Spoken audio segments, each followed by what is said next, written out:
Don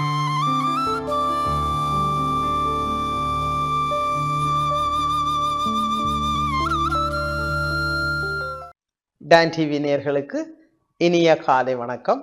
இன்றைய நாள் இனிய நாளாக அமையட்டும். உங்களுக்கு நான் இன்று போரின் படிப்பினைகள் 2 நெருக்கடியின் பாதை என்ற இந்த நூலை, இந்த நூலில் உள்ள முக்கியமான விடயத்தை உங்களுடன் பகிர இருக்கின்றேன். யுத்தத்தினால் எமது தேசம் பெரும் பாதிப்புகளை ஏற்படுத்தியது. தற்போது பொருளாதார ரீதியாக நாங்கள் பல பாதிப்புகளை அடைந்திருக்கிறோம். சிங்கள சகோதரர்கள், இஸ்லாமிய சகோதரர்கள், தமிழ் சகோதரர்கள், நாங்கள் எல்லோருமே புரிந்துணர்வோடு ஒற்றுமையாக மனித நேயத்தோடு வாழக்கூடிய ஒரு அருமையான நாட்டில் வாழ்கின்றோம். ஆக இந்த போர் மிக பல தாக்கங்களை எமது மண்ணில் ஏற்படுத்திவிட்டது. அது எங்களுடைய இதயத்திலே பல உறவுகளை இழந்து தவித்து கொண்டிருக்கின்றோம். அப்ப இந்த வகையில எல்லோருமே போரால் பாதிக்கப்பட்டு விட்டோம். அப்ப இதிலிருந்து நாங்கள் மீண்டு கொண்டிருக்கின்றோம்.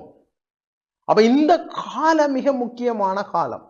இந்த போர் எங்களுக்கு தந்த படிப்பினைகள்.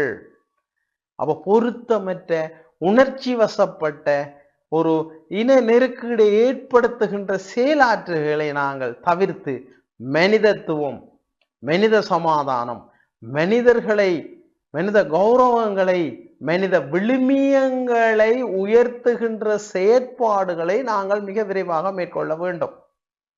ஏனென்று சொன்னால் நாங்கள் இப்பொழுது ஒரு மிகப்பெரிய பொருளாதார நெருக்கடியிலே நாங்கள் இருக்கிறோம். அப்ப இந்த பொருளாதார நெருக்கடிக்கு காரணம் என்ன?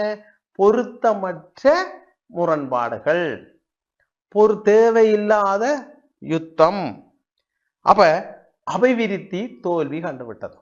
இந்த யுத்தத்தினால, இந்த புரிந்துணர்வு இல்லாதனால அபிவிருத்தி தோல்வி கண்டுவிட்டது என்பதை இந்த நூல் அழகாக எடுத்து காட்டுகிறது. சமூக நோய்கள் பல வந்துவிட்டன.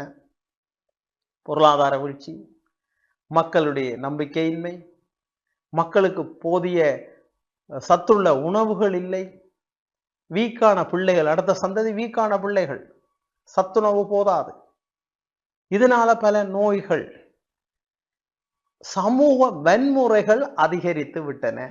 பாருங்க, சமூக வன்முறைகள் ஒரு சீரில்லாத முறையில பாருங்க, மிக பல இடங்களில விபத்துகள் நடந்து கொண்டிருக்குது.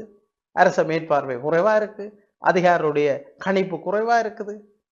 அப்ப இதே எல்லாத்தையும் உடனடியாக நாங்கள் நிவர்த்தி செய்து மக்கள் சேவையை முன்னிறுத்தி செயலாற்றுவதற்கும் நிலையான அபிவிருத்தியை, பாருங்க, நிலையான அபிவிருத்தியான நீண்ட கால நோக்கில நிலையான அபிவிருத்தியை மேற்கொள்வதற்கான சமூக செயற்பாடுகள், சமாதான செயற்பாடுகள், அரசியல் செயற்பாடுகள், அபிவிருத்தி செயற்பாடுகள், கல்வி செயற்பாடுகள் தொடர்பான விழிப்புணர்வுகளை நமது ஊடகங்கள் மற்றும் பல்வேறு நிறுவனங்கள் மூலமாக ஏற்படுத்த வேண்டும் என்பதை இந்த போரின் படிப்பினைகள் என்ற நூல் எடுத்து கூறுகிறது. ஆக இது எங்களுடைய எல்லாருக்குமே, எங்களுடைய பிள்ளைகளுக்கு, உலகத்திற்கு எல்லாருக்குமே இது மிக அவசியமான ஒரு தேவையாக காணப்படுகின்றது. ஆக மனிதர்கள் நல்ல வண்ணம் வாழலாம், இந்த உலகத்திலே அன்போடு வாழலாம், புரிந்துணர்வோடு வாழலாம், மகிழ்ச்சியாக வாழலாம். எல்லோரும் சேர்ந்து உழைத்து மகிழ்ச்சியாக வாழ்வதற்கு தான் இந்த சமகால வாழ்க்கை. அதற்கான ஏற்பாடுகளை செய்வதற்குத்தான் இந்த அரசாங்க, அரசியல் கட்சிகள், இவர்களுடைய செயற்பாடுகள். இதை தவிர்த்து ஊழலும் மக்களுக்கான சேவைகளை தவிர்க்கப்பட வேண்டும். எல்லா மக்களும் இப்பொழுது நன்றாக புரிந்து கொண்டார்கள். அப்ப யார் நல்லவர்கள், யார் நல்லாட்சி செய்வார்கள், யாரிடமிருந்து இந்த நன்மைகளை பெற முடியும் என மக்கள் கற்றுக்கொண்டிருக்கின்ற ஒரு சூழல். போர் மக்களுக்கு, அது சிங்கள மக்களுக்கும் தமிழ் மக்களுக்கும் முஸ்லிம் எல்லாருக்கும் படிப்பினையை வழங்கிவிட்டது. ஆக இந்த படிப்பினைகளை நாங்கள் ஒரு கற்றலாக மேற்கொண்டு அடுத்த சந்ததியை பாருங்கள் ஒரு சிறந்த வளமுள்ள சந்ததியாக மாற்றுவோம். நன்றி, வணக்கம்.